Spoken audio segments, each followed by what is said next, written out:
बातमी नाशिकमधून आहे। नाशिकच्या गोदावरीच्या पाणी पातळीमध्ये वाढ झाली आहे। दुतोंड्या मारुती पाण्यात बुडालाय। गोदावरी नदीचं पाणी शहरात घुसण्यासही सुरुवात झाली आहे। गंगापूर धरणातून 9848 क्युसेक वेगानं पाण्याचा या दरम्यान विसर्ग केला जातोय।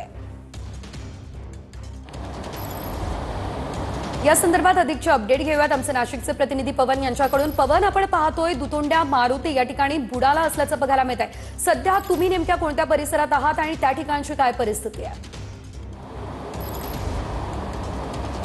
नक्कीच मी गोदावरी नदीवर असलेल्या रामकुंड परिसरामध्ये आहे। आपण जर या ठिकाणी बघितलं तर दुतोंडा मारुती जे आहे तो सकाळपर्यंत आपल्याला त्याच्या छातीपर्यंत पाणी आल्याचं पाहायला मिळत होतं। कालपर्यंत पूर्ण दिसणारा जो दुतोंड्या मारुती आहे तो आज पूर्णतः आपल्याला बुडाल्याचं या ठिकाणी पाहायला मिळत आहे। खरं तर नाशिक शहरासह गंगापूर धरणाच्या पाणलोट क्षेत्रात मुसळधार असा पाऊस सुरू आहे आणि त्यामुळे गंगापूर धरणातून गोदावरी नदी पात्रामध्ये पाण्याचा विसर्ग करण्यात आलेला आहे। आणि आपण जर समोर बघितलं तर पुराचा मापदंड समजल्या जाणाऱ्या दुतोंडा मारुती जो आहे तो आता बुडाल्याचं आपल्याला या ठिकाणी पाहायला मिळतंय सेजल। आणि आपण जर दुसरीकडे बघितलं तर गोदावरी नदी जी आहे ती आपल्याला ओसंडून वाहताना या ठिकाणी पाहायला मिळते। गोदावरी नदीने आता हे महापुराचं रूप जे आहे ते धारण केल्याचं पाहायला मिळतंय। गोदावरीचं हे रौद्र रूप जे आहे ते आपण पाहत आहोत।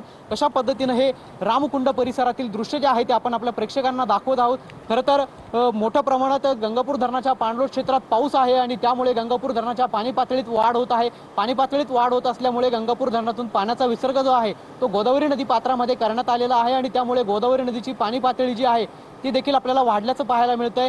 जे मंदिर आपल्याला सकाळपर्यंत दिसत होते पूर्णतः आता बुडल्याचं या ठिकाणी पाहायला मिळत आहे। अनेक मंदिर असतील, संपूर्ण रामकुंड परिसर असेल, या रामकुंडाला आता पुराच्या पाण्यानं वेढा दिल्याचं पाहायला मिळतंय। तर दुसरीकडे आपण बघितलं तर हे जे पुराचं पाणी आहे ते आता शहरात देखील घुसायला सुरुवात झालेली आहे। आपण जर या ठिकाणी बघितलं तर अनेक ही जी दुकानं आहेत या ठिकाणी व्यावसायिकांनी खाली केल्याचं बघायला मिळतंय।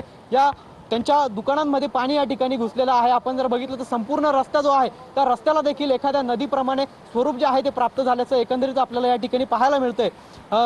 खरं तर आणखी अशाच पद्धतीचा जर पाऊस सुरू राहिला तर मोठ्या प्रमाणात विसर्ग जो आहे तो धरणातून केला जाऊ शकतो। त्यामुळे नदीकाठच्या नागरिकांना प्रशासनाच्या माध्यमातून सतर्कतेचा इशारा देण्यात आला आहे। आपण जर बघितलं तर हा कायम वर्दळीचा परिसर आहे। कपालेश्वर मंदिरापासून तर इकडे संत गाडगे महाराज पुलाकडे जाणारा हा रस्ता आहे। या रस्त्यावरती आपल्याला ही संपूर्ण नदीचं एक स्वरूपच प्राप्त झाल्याचं पाहायला मिळतंय। खरं तर रामकुंड जो परिसर आहे, रामकुंड परिसरातील ही परिस्थिती आपण जर बघितलं तर या ठिकाणी अनेक मुलं जे आहेत टायर ट्यूब असेल त्याच्या सहाय्यानं पोहण्याचा आनंद जो आहे तो रस्त्यावरती घेत असल्याचं पाहायला मिळतंय। अशा पद्धतीचं जे रस्त्यांना नदी नाल्यांचं स्वरूप जे आहे ते प्राप्त झाल्याचं आपल्याला एकंदरीतच पाहायला मिळतंय सेजल। निश्चितच पवन, पाण्याचा विसर्ग वाढतोय त्यामुळे आता आणखी पूरसदृश्य परिस्थिती निर्माण होण्याची शक्यता आहे। धन्यवाद दिलेल्या अपडेटसाठी।